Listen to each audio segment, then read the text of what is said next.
चला तर आज संध्याकाळी जेवणासाठी साधारण टेस्टी काय बनवले ते पाहूया. तर भाकरी बनवले ज्वारीच्या पिठाच्या, मुगाने तूर डाळीचं टोमॅटो घालून मस्त अशी आमटी बनवले, लोणचं आहे, शेंगदाण्याची चटणी आहे, इंद्रायणी तांदळाचा भात बनवला आहे. तर मस्त असं आपलं जेवण तयार आहे. ताटात वाढूया, ताटात प्लेट ठेवूया. प्लेटमध्ये पहिल्यांदा आपण आमटी वाढूया.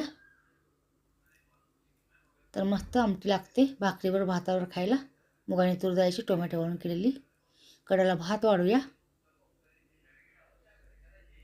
भात वाढल्यानंतर ताटात एक भाकरी आपण मोडून ठेवूया. भाकरीवर खायला शेंगदाण्याची चटणी आणि लोणच्याची फोड ठेवूया. तोंडी लावायला फरसाण ताटात वाढूया. नंतर कांद्याच्या 3 फोडी ठेवूया. तर मस्त असं आपलं जेवणात ताट तयार आहे. या जेवण आवडलं तर लाईक शेअर सबस्क्राईब करा. धन्यवाद.